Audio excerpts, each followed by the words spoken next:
Salam sejahtera untuk kita semua. Salam Om Swastiastu. Namo Buddhaya, salam kebajikan, salam agama tauhid, salam persatuan agama di bumi Nusantara. Masih bersama kami di channel Perawat Ngaji Makrifat. Pada kesempatan kali ini kami akan mengulas tentang tentang Qadim dan Baharu, di mana kita harus bisa membedakan antara Qadim dan Baharu. Pada seluruh agama Baharu pasti ada kiblatnya secara zahir, baik misal adalah batu Ka'bah untuk agama Islam, tembok ratapan untuk agama Yahudi, api untuk agama Majusi, untuk kaum Shinto menghadap matahari, kemudian Buddha menghadap patung batu, Nasrani menghadap kayu salib atau tiang salib, sedang Kejawen menghadap punden, dan lain sebagainya lagi. Dan itu semua adalah baharunya, tetapi itu disyariatkan pada agama-agama Samawi.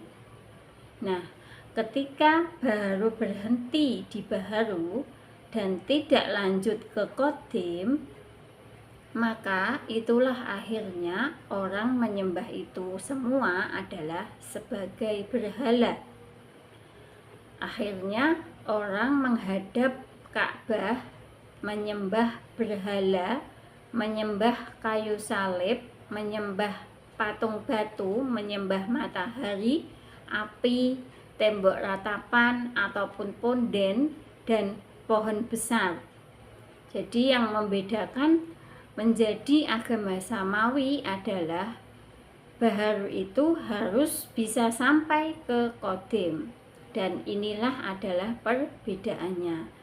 Ketika Baharu tidak sampai Qadim, semua akan menjadi sesat karena hubungan Baharu itu tidak akan sampai kepada yang kekal, yang hidup. Baharu itu relatif terbatas dan Allah itu maha tak terbatas. Jadi tidak nyambung, walaupun secara syariatnya itu tetap gugur. Akhirnya berhenti, bukan menyembah Allah tapi hanya menyembah sebatas berhala, dan itu adalah kiblatnya. Kemudian juga Rasul, kalau hanya berhenti pada Rasul baharunya, nggak sampai kepada Rasul yang Qadim, maka akan menyembah Rasul-Rasul yang mengagungkan Rasulnya dan menganggap manusia yang kemudian mati. Jadi jika cuman berhenti pada Rasul Baharu, bukan nggak sampai pada Rasul Qadim, akan menyembah Rasul-Rasulnya juga, mengagungkan Rasulnya dan menganggap manusia yang kemudian mati. Demikian juga dengan kitab. Kalau kitab yang Baharu tidak mungkin menyentuh. Ini ada di dalam Quran surat Al-Waqiah ayat 78 dan 79.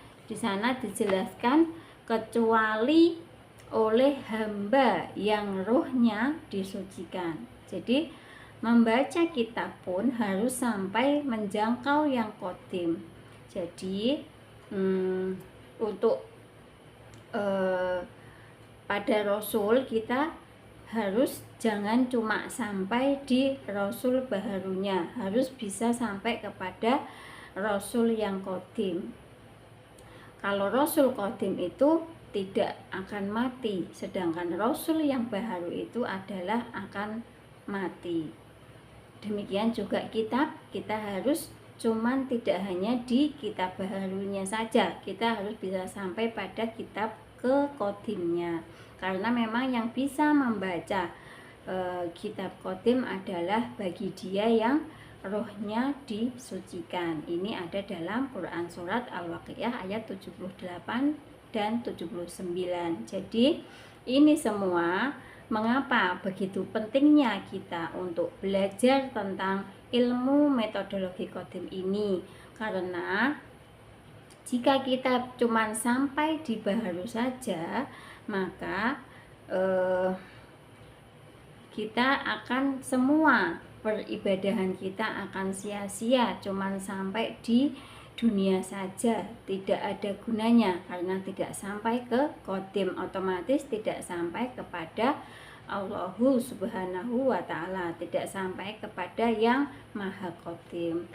Dan itu semua untuk metodologinya juga harus kita tahu, kita cari dengan sungguh-sungguh, kita jalani, kita ikhtiar mencarinya, mencari metodologi Qadim lewat tali zahir, yaitu yang tersistem atiullah wa atiur rasul wa ulil amri minkum. Jadi ditalilah zahir pada ulil amri minkum. Demikian yang bisa kami sampaikan, semoga bermanfaat. Ilahi anta maksudi waridho kamatlubi. Wassalamualaikum warahmatullahi wabarakatuh.